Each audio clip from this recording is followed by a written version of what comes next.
François de la Taille est aussi avec nous. Alors pendant cette Coupe du Monde, il se passe plein de choses sur les réseaux sociaux, notamment des chansons des supporters. Et oui, c'est quelque chose qu'on voyait pas beaucoup chez nous, alors qu'en Angleterre, dès qu'un joueur enchaîne 2-3 bonnes performances, les supporters lui dédient une chanson.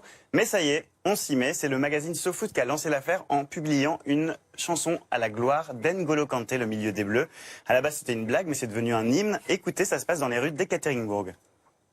Bientôt sur les Champs-Élysées, N'Golo Kanté, N'Golo Kanté, palapalapa, N'Golo Kanté, palapalapa.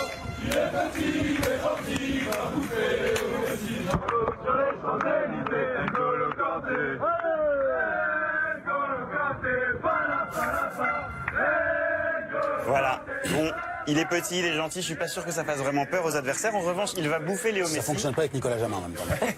Mais il va bouffer Léo Messi, on est tous témoins, on l'a vu, il a bouffé Léo Messi, donc ça c'est validé. Et justement, pendant France-Argentine, il y a un autre joueur de l'équipe de France qui a gagné sa chanson grâce à son but incroyable, c'est Benjamin Pavard, le latéral. Regardez ces images, ça se passe dans un bar parisien pendant le match. Vous allez assister à la naissance d'une chanson.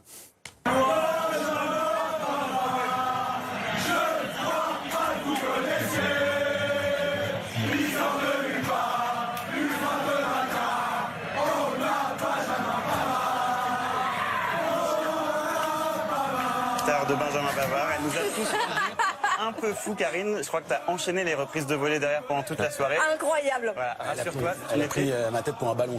T'as pris cher. Et tu n'étais pas seul, regardez ces autres images. Ils s'appellent Tom et Lucas, ils sont frères et ils se sont lancés un défi, reproduire à l'identique le but de Benjamin Pavard. Et bam, pleine lucarne, c'est réussi alors. Ouais, mais est-ce voilà. que c'est identique? Je crois pas, hein. C'est quasiment il est bon, C'est pas mal, mais la trajectoire est Oh, Manu. Ouais, mais le ballon, il tourne pas assez. Le ballon, il est sévère. Il tourne Manu, pas c'est sévère. un avantage, hein. Alors moi quand je vois ça j'ai envie de décrocher mon téléphone, d'appeler Didier Deschamps, de lui dire tu me l'alignes direct contre l'Uruguay. Sauf que ce que vous ne savez pas, c'est que c'était sa 164e tentative. Et vraiment 164. Du coup la question qu'on se pose maintenant, c'est combien faudrait-il de tentatives à Benjamin Pavard pour reproduire son propre but, plus ou moins que 164 à votre avis? Bah, déjà, il a eu beaucoup de chance. Il avait une chance sur 100 de réussir ce geste. Enfin, Plus que ça. En fait, il s'en fiche. Il a marqué au Le moment où il principal, fallait. c'est de l'avoir donc voilà, fait, quoi. c'est C'est un geste parfait qu'il a fait. On lui lancera le défi à la fin de la Il Coupe. peut en rater 160.